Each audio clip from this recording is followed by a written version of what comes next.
یہ جو زندگی ہے ہماری، یہ ہماری نہیں ہے، رب نے امانت دی ہے، اور یہ امانت وہ جب چاہے ہم سے واپس لے لے گا۔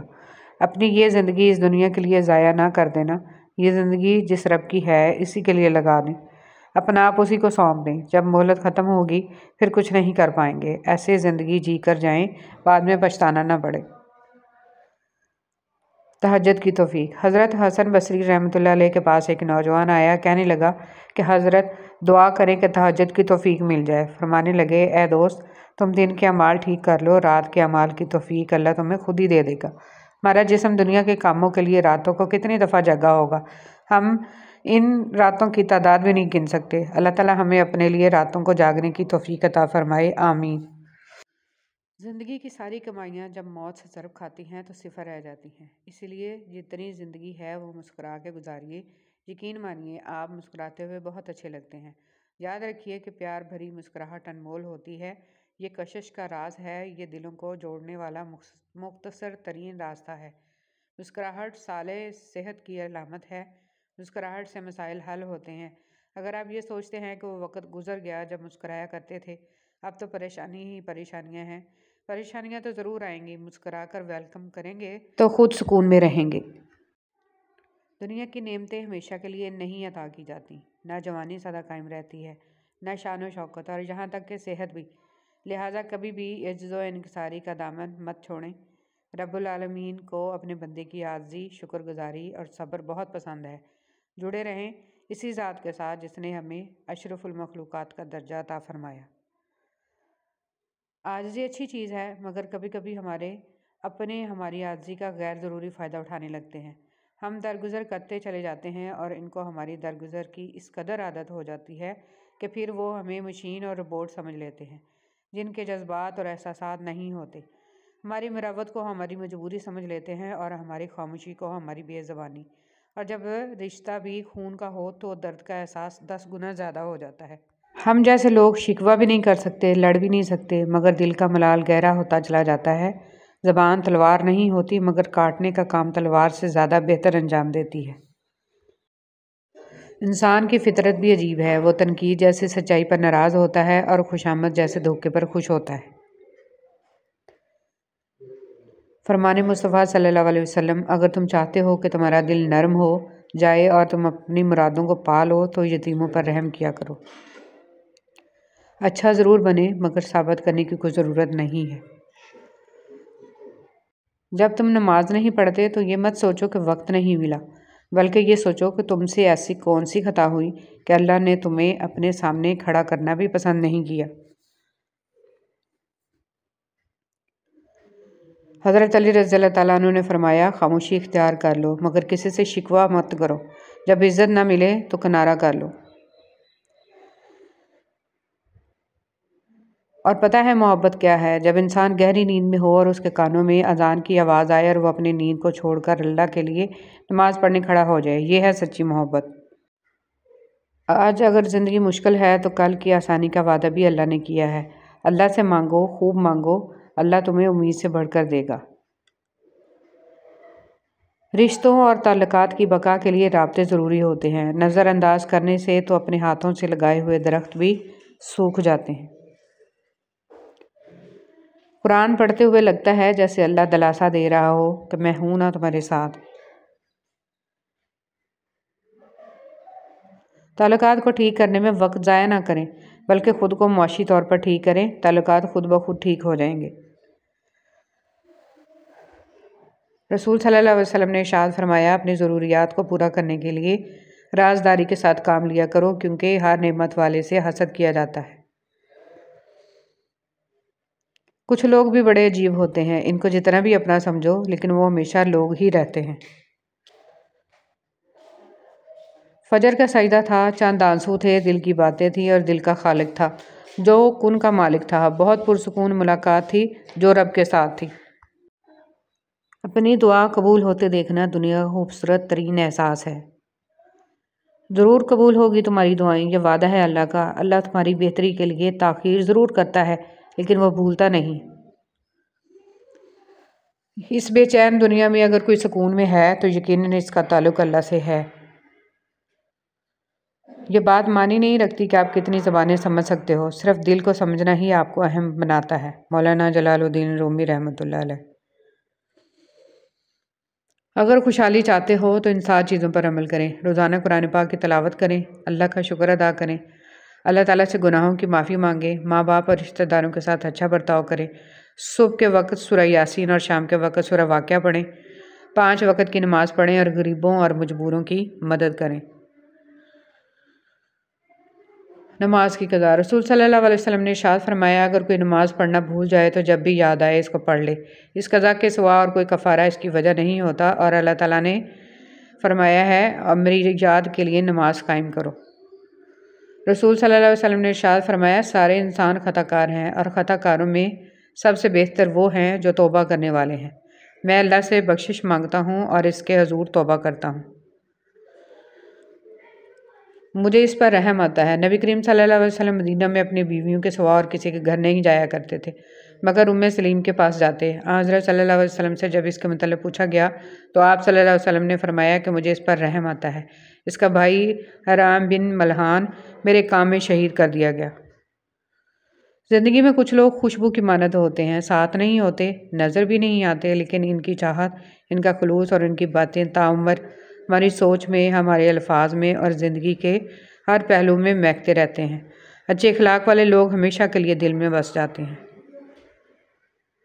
ایمان کی مٹھاس۔ نبی کریم صلی اللہ علیہ وسلم نے فرمایا، کوئی شخص ایمان کی مٹھاس تب تک محسوس نہیں کر سکتا جب تک کہ وہ دوسرے سے صرف اللہ کے لیے محبت نہ کرے۔ اپنے بچوں کو کم عمری میں تعزیت، تیمارداری کرنا، کسی کے دکھ کو محسوس کرنا اور کسی کی تکلیف میں اس کی مدد کرنا، کسی کو پریشان دیکھ کر اس کا احساس کرنا، تلخ باتوں کو برداشت کر کے اس نے سلوک کرنا، انکساری، تواضع، بڑوں کا احترام اور تحمل، غریب کے ساتھ اچھا سلوک اور اس کا احترام کرنا، صدقہ کرنا، سلام کرنا سکھائیں۔ کھانا تو حیوان بھی اپنی اولاد کو کھلا دیتے ہیں۔ طنزیہ لہجہ، منافق دل، جھوٹے وعدے، لفظوں کے جال اور دلوں سے کھیلنے کا فن۔ اے ابن آدم، کیا تو واقعی اشرف المخلوقات ہے؟ اے میرے رب، مجھے توفیق دے کہ میں تیری ان نعمتوں کا شکر ادا کروں جو تم نے مجھے اور میرے والدین کو عطا فرمائیں، اور ایسے نیک عمل کروں جس سے تو راضی ہو، اور میرے اولاد کو بھی نیک بنا کر مجھے سکون دے۔ میں تیرے حضور توبہ کرتا ہوں اور تابع فرمان بندوں میں سے ہوں۔ حضرت علی رضی اللہ تعالیٰ عنہ نے فرمایا، جو بہت اچھا لگے اسے بہت کم ملا کرو، اور جو انتہا سے زیادہ اچھا لگے اسے صرف دیکھا کرو، اور جو دل میں سما جائے اسے صرف یاد کیا کرو، کیونکہ جو آپ کے جتنا قریب ہوتا ہے دنیا اسے اتنا ہی دور کر دیتی ہے۔ رشتے جب ٹوٹنے پر آ جائیں تو اچھائیاں اچانک غائب اور برائیاں ایک ایک کر کے سامنے آنا شروع ہو جاتی ہیں۔ تہجد کی کہانی۔ اگر تہجد میں سورہ یاسین پڑھ کے دعا مانگی جائے تو دعا بھی انشاءاللہ قبول ہوگی، کیونکہ ایسے 3 دل ملتے ہیں، رات کا دل، قرآن کا دل اور انسان کا دل، اور 3 دلوں کا ملنا قبولیت کا سبب بنتا ہے انشاءاللہ۔ باغ حضرت سلمان فارسی، جس میں کھجور کی گٹلیاں حضرت محمد صلی اللہ علیہ وسلم نے اپنے ہاتھوں سے لگائیں اور فرمایا، صبح تک باغ بن جائے گا۔ کفار نے رات میں گٹلیاں نکال لیں مگر صبح باغ تیار تھا، اس میں کھجور بھی لگ گئے، گٹلیاں بھی نہ تھیں۔ 1400 سال گزر گئے، وہ درخت آج بھی اسی طرح ہیں۔ موت، رتبہ، شان و شوکت، دولت، عمر کچھ نہیں دیکھتی، اسے جب آنا ہوتا ہے تو پتہ بھی نہیں چلنے دیتی اور ایک پل میں سب ختم ہو جاتا ہے۔ تنگ دستی میں سخاوت کرنا، غصے میں سچ بولنا اور طاقت رکھتے ہوئے بھی معاف کرنا بہترین نیکی ہے۔ رسول صلی اللہ علیہ وسلم نے ارشاد فرمایا، بے شک آدمی گناہوں کی وجہ سے رزق سے محروم کر دیا جاتا ہے۔ نماز اشراق کی فضیلت۔ رسول صلی اللہ علیہ وسلم نے فرمایا، جس نے نماز فجر جماعت سے پڑھی، پھر بیٹھ کر اللہ کا ذکر کرتا رہا یہاں تک کہ سورج نکل گیا، پھر اس نے 2 رکعتیں پڑھی تو اسے 1 حج اور 1 عمرے کا ثواب ملے گا۔ توبہ کا آنسو بھی کمال کا آنسو ہوتا ہے، گرتا یہ باہر ہے اور صفائی اندر کی کر دیتا ہے۔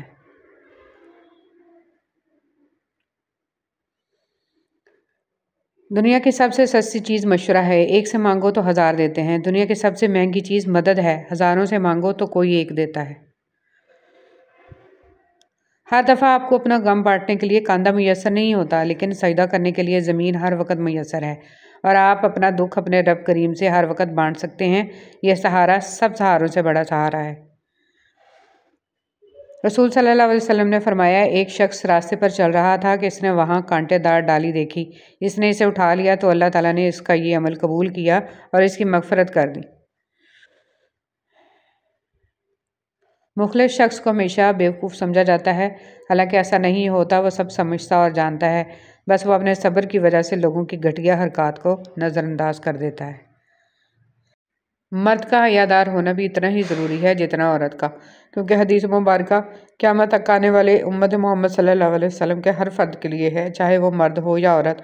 حیا ایمان کا حصہ ہے۔ صبر اور قدر ہر کسی کے بس کی بات نہیں ہوتی، یہ وہی بندہ کر سکتا ہے جو اعلیٰ ظرف ہوتا ہے۔ ہمیشہ جوڑنے کی کوشش کیجیے، توڑنے کی نہیں۔ دنیا میں سوئی بن کر رہیے، کینچی بن کر نہیں، کیونکہ سوئی 2 کو 1 کر دیتی ہے اور کینچی 1 کو 2 کر دیتی ہے۔ عمر رضی اللہ تعالیٰ عنہ نے نبی کریم صلی اللہ علیہ وسلم سے اپنی ایک نظر کے متعلق پوچھا جو انہوں نے زمانہ جاہلیت میں اعتکاف کی مانی تھی، اور حضرت صلی اللہ علیہ وسلم نے انہیں اسے پوری کرنے کا حکم دیا۔ پرندے جب کھاتے ہیں ان کا سر جھک جاتا ہے، اور جب پانی پیتے ہیں تو ان کی نگاہ آسمان پر اٹھ جاتی ہے۔ یہ عاجزی اور ایک شکر گزاری کی خوبصورت مثال ہے۔ اللہ ہمیں عاجزی اور شکر گزاری عطا فرمائے، آمین۔ خشک رویہ رکھنے والے اس درخت کی مانند ہوتا ہے جو پھولوں اور پھلوں سے محروم ہو، نہ بیٹھنے والے کو سایہ دے اور نہ نظر ڈالنے والے کو خوشی پہنچائے۔ سکون چاہیے تو ذرا رات کی تنہائی میں دل بنانے والے سے دل کی باتیں کر کے دیکھیں۔ مومن کی خصوصیات۔ مومن اپنے عمل کا بدلہ دنیا میں نہیں چاہتا، آخرت میں چاہتا ہے، اور جو عمل کرتا ہے اپنے رب کریم کو راضی کرنے کے لیے کرتا ہے۔ کوئی خوش ہے یا ناخوش، کوئی دیکھ رہا ہے یا نہیں، کوئی کیا کہے گا، کچھ نہیں کہے گا، ان سب کی پرواہ مومن کو نہیں ہوتی۔ بس مومن یہ چاہتا ہے کہ میرا اللہ مجھ سے راضی ہو جائے۔ ہمارے آقا صلی اللہ علیہ وسلم نے تو ہمیں پردہ دیا تھا کہ تمہاری طرف کسی غیر کی نظر نہ پڑ جائے، کہ تمہیں مسلمان بھی گندی نظر سے نہ دیکھ سکے۔ تمہارے محارم کے علاوہ تمہارا سنگار کسی اور کے لیے ہے ہی نہیں۔ ہمیں پردہ دے کر تو ہمارے آقا صلی اللہ علیہ وسلم نے ہمیں عزت عطا فرمائی، ہمارے مالک نے ہمیں عزت عطا فرمائی، اور ہم نے کیا کیا؟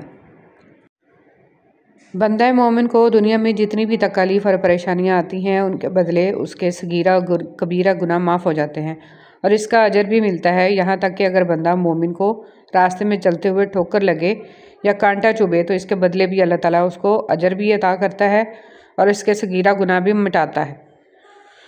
غم ہی تو ہے جو انسان کا سب سے سچا دوست ہوتا ہے، جب تک ساتھ ہوتا ہے زندگی کے بہت ہی اہم سبق سکھاتا ہے، اور جب ساتھ چھوڑتا ہے تو دامن خوشیوں سے بھر جاتا ہے۔